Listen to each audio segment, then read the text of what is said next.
السلام علیکم ورحمۃ اللہ۔ عالم اور عالم میں خوش آمدید، اور چلتے ہیں سوال کے جواب کی طرف۔ علامہ صاحب، گزارش یہ ہے کہ 5,000 روپے حق مہر کے حوالے سے یہ جو صورتحال سامنے آئی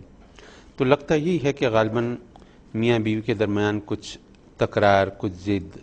کچھ ایسی صورتحال ہے، ورنہ انہوں نے خود بتایا کہ اللہ کے فضل و کرم سے خوشحالی ہے گھر میں اور کسی چیز کی کمی نہیں ہے۔ تو ایسے میں 5,000 روپے کی آج کل جو وقت اور حیثیت ہے اس پس منظر میں کچھ بھی نہیں ہے۔ بہرحال یہ خوشی کی بات ہے کہ وہ خاتون جو ہیں انہوں نے کم از کم اس کو اپنی انا کا مسئلہ نہیں بنایا ہے اور وہ چاہتی ہیں کہ معاملہ سیٹل ہو جائے۔ ویسے تو میں چاہوں گا کہ اگر ان کے شوہر اتفاق سے کہیں یہ بات سن رہے ہوں تو ان کو چاہیے کہ اللہ رسول کی خوشنودی کے لیے ان کو بھی چاہیے کہ وہ اپنی انا کو پس پش ڈال کے 5,000 روپے ادا کر دیں۔ اور جہاں تک معاف کرنے کا تعلق ہے عدم موجودگی میں، تو میں عرض کروں گا کہ معاف کرنے کا اصل مزہ تو عدم موجودگی ہی میں ہے، کیونکہ سامنے معاف کرنا وہ تو ایک طرح سے احسان جتانے والی بات بھی ہو جاتی ہے بس اوقات، کچھ اس سے ریوارڈ لینا یا کچھ اور جتانے والی بات، تو وہ اگر ان کی عدم موجودگی میں اپنے رب سے، اپنے دل سے یہ بات کر لیں کہ میں نے ان کا یہ حق، اپنا حق مہر ان کو معاف کر دیا اور میں ان کو کلیم نہیں کروں گی اور آخرت میں ان سے تقاضا نہیں کروں گی اور مولا میرے اس حق کی وجہ سے ان کو نہ پکڑنا، تو یقیناً وہ اس سے سبکدوش ہو جائیں گے۔ مجھے یہ لگتا ہے علامہ صاحب کہ اگر ایک مرتبہ آپ کی بات سن کر وہ 5,000 روپے اگر دے دیں گے نا، وہ واپس وہ لیں گی بھی نہیں، وہ خود ہی ان کو واپس کر دیں گی۔ مجھے لگتا ہے کہ اگر وہ ایک دفعہ وہ صاحب آپ کی بات کاش سن لیں اور وہ دے دیں۔ جی جہاں تک ڈاکٹر صاحب اس سوال سے یہ بات بھی معلوم ہوئی کہ ہمارے لوگوں کو اکثریت کو مسائل کا علم نہیں پتہ، دین کا علم نہیں ہے، اور مہر کے حوالے سے بھی اور نکاح کے مسائل کے حوالے سے بھی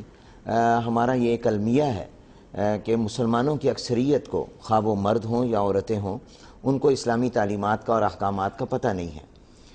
یہ مہر جو ہوتا ہے شرعی طور پر یہ قرض ہوتا ہے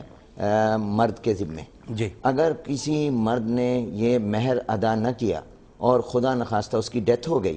تو یہ اس کے ذمے قرض رہے گا، اور اس کے اس ترکے کو اور جائیداد کو اور وراثت کو تقسیم نہیں کیا جا سکتا جب تک کہ پہلے یہ قرض ادا نہ کیا جائے۔ اللہ اکبر۔ اور اگر وہ بغیر اس کے یہ جائیداد تقسیم ہو گئی تو وہ شرعاً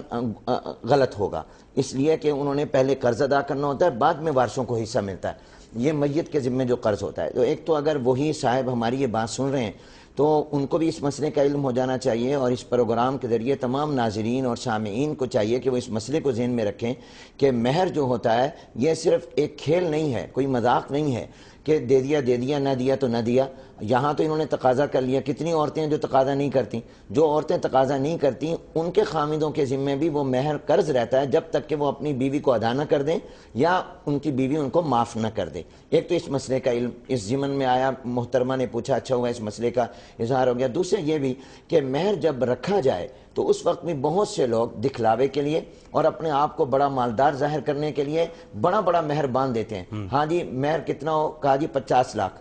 20 لاکھ، جبکہ نیت یہ ہوتی ہے کہ ہم نے دینا تو ہے نہیں، صرف یہ کہ یہاں فیملی میں اور لوگوں میں یہ ہو کہ یہ بڑا مالدار آدمی ہے۔ ہمارے ہاں ہم افراط و تفرید کا شکار ہیں۔ یا تو ہم یہ کرتے ہیں کہ مہر کہتے ہیں جی 400 روپے رکھ دو، 500 روپے رکھ دو، یا 32 روپے 32 روپے، آج کل حالانکہ 32 روپے مہر نہیں بنتا، تو یا 32 روپے، اور یا بعض لوگ کہتے ہیں جی یہ 50 لاکھ، 10 لاکھ، 2 لاکھ، 15 لاکھ، اور دینے کی نیت نہیں اور ہوتی۔ 32 روپے میں خطہ کلامی ہو رہی، یہی نبی کی سنت یاد آ جاتی ہے، ارے رسول نے 32 روپے رکھے تھے تو ہم بھی رکھیں گے۔ حالانکہ یہ چاندی کے اعتبار سے، وزن کے اعتبار سے، اور آج 32 روپے مہر نہیں۔ تو اس لحاظ سے اس مسئلے کو یاد رکھیں کہ جو بھی مہر مقرر ہو وہ مقرر کیا جائے جس کو ادا کر سکے اور جس کو ادا کرنے کا ارادہ ہو، اور جو مہر بھی مقرر ہو گیا وہ جب تک ادا نہیں کرے گا وہ خامند کے ذمے قرض ہوگا، حتیٰ کہ موت سے بھی وہ قرض ساقط نہیں ہوگا۔ اور جہاں تک اس بات کا تعلق ہے کہ عورت معاف کرنا چاہے، وہ خامند سامنے ہو یا نہ ہو، علامہ صاحب نے فرما دیا، مسئلہ یہی ہے کہ اس میں شرعاً کوئی رکاوٹ نہیں ہے، بلکہ بہتر ہے کہ اس کی عدم موجودگی میں اس کو معاف کر دے۔ بالکل ٹھیک ہے۔ سوال یہ ہے ناظرین آج کا کہ عمرے کا ٹکٹ، کہ قرآن کریم میں کتنے انبیاء کرام علیہم السلام کے نام آئے ہیں؟ قرآن کریم میں کتنے انبیاء کرام علیہم السلام کے نام آئے ہیں؟ Options: option number 1 26، option number 2 28، option number 3 30۔